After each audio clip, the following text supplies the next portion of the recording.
Apple revealed its long-awaited new artificial intelligence features in the new iPhone 16 this week. Apple is late to the party when it comes to AI, and the new Apple Intelligence, as they're calling it, is actually getting mixed reviews today. Okay, so we're going to talk about it. The Mac tutor, Tony Marengo, is joining us now to talk about that and the big changes with the new iPhone 16. Hi, Tony. We just realized that we're like about 3 versions behind, Ben and I. So a lot of people have a lot of catching up to do, and one of them is this AI technology that will come out with this new iPhone. So tell us about what changes for the iPhone 16. So Apple has not been part of the conversation when it comes to AI, which they cleverly refer to as Apple Intelligence. Apple Intelligence was a big feature of the keynote announcements that they gave the other day. And one of the important takeaways is that for us to take advantage of this Apple Intelligence, we need a relatively new phone. And that would mean a phone from last year, an iPhone 15, or the upcoming iPhone 16, which you'll be able to order this Friday morning. So what do those new features do for you? Apple is promising that the AI will enhance our life in so many different ways.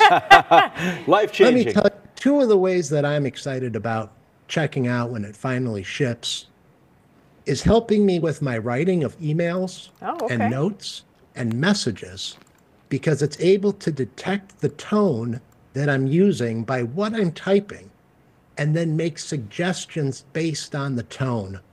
So the phone might say to me, do you want to make this sound more professional? Would you like this to sound more friendly? More angry. Less sarcastic. Oh, man. Angry. Lawrence, your and my texting is going to improve dramatically. I love it. I love it. Another thing I'm really looking forward to is we think of a camera as being a tool to capture images and capture video. But the tool that we're used to just taking pictures is now equipped with Apple Intelligence.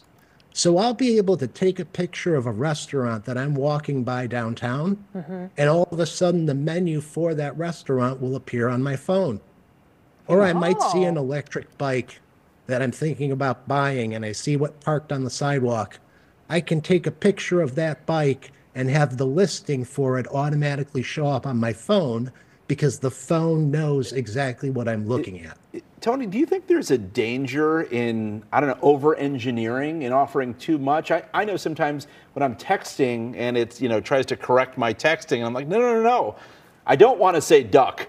Like some of these things can get annoying. D-U-C-K. Yes, got it. It's funny, nobody ever really wants to text duck. But one of the things Apple actually used that as an example, because they realized that not only is it funny, but it's true. And the AI promises to learn from the way that we type, and it will improve suggestions specifically to the user based on past input. Now, another thing that Apple really stresses, and you think about, the AI is looking at what I write. What's that all about? What about my privacy? Apple always bills itself as the privacy-focused company, more so than, say, a Google or a Facebook. So when you inquire a question to the AI, or the AI is looking at what you're typing, that information stays on the phone. It is not going up to the cloud, and it is not available to advertisers. If the phone cannot help you, it will say, I can go out there and try to find the answer. But it's not going to be as private.